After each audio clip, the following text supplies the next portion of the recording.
नमस्ते प्राण, आपकी सिस्टर रेखा पद्मा चैनल में आपका स्वागत। फ्रेंड, आप लोग के सामने देखिए गाली गीत लेकर आए, जैसे कमेंट बॉक्स में चला जाता है। ये गाली गीत जाएगी सत्य पाठक के चैनल सत्य पाठक। इसमें किसी मुसीबत के कारण से बहन वीडियो नहीं बना पा रहे हैं। आप लोगों को ज़्यादा से ज़्यादा सपोर्ट कीजिए, प्यार से आशीर्वाद दीजिएगा।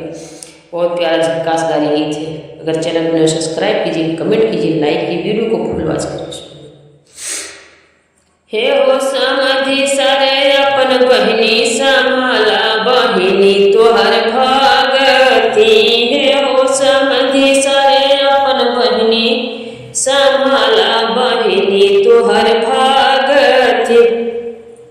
ए हो समधि सरे अपन बहिनी समारा, बहिनी तोहर भागत। ओ तो जाती अजरिया बजरिया नजरिया मिलावती। ओ तो खातिया मूसा समोसा भरोसा दिलावती। ओ तो खाली एवरी सेरेवरी चिरौरी करावल। ओ तो खबुअती गौआ गजवा लवंडा पटावती। हे हो समधि सरे अपन बहिनी समारा, बहिनी तोहर भागती। हे हो दुल्हे सले अपन बहिनी समाला, बहिनी तोहर भागती। हे हो दुल्हे सले अपन बहिनी समाला, बहिनी तोहर भागती। ओ तो जाती अजरिया बजरिया नजरिया मिलावती। ओ तो खातिया मूसा समोसा भरोसा दिलावती। ओ तो खातिया तासा बतासा तमाशा दिखावती। ओ तो खाती एवरी सेरेवरी चिरौरी करावली। हे हो दुल्हे सले अपन बहिनी समाल, बहिनी तोहर भागती। हे हो बराती सले अपन बहिनी समाला, बहिनी तोहर भागती।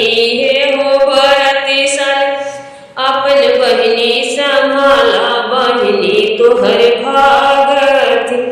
ओ तो जाती अजरिया बजरिया नजरिया मिलावती। ओ तो खातिया मूसा समोसा भरोसा दिलावती। ओ तो खातिया तासा बतासा तमाशा दिखावती। ओ तो खातिया तासा बतासा तमाशा दिखावती। ओ तो खाती एवरी सेरेवरी चिरौरी करावती। हे हो अगुआ सले अपन बहिनी समाला, बहिनी तोहर भागती। हे हो अगुआ सले अपन बहिनी समाला, बहिनी तोहर भागती। ओ तो जाती अजरिया बजरिया नजरिया लड़ावती।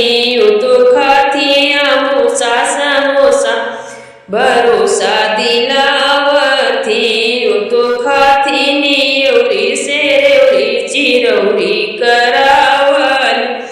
ओ तो खातिया तासा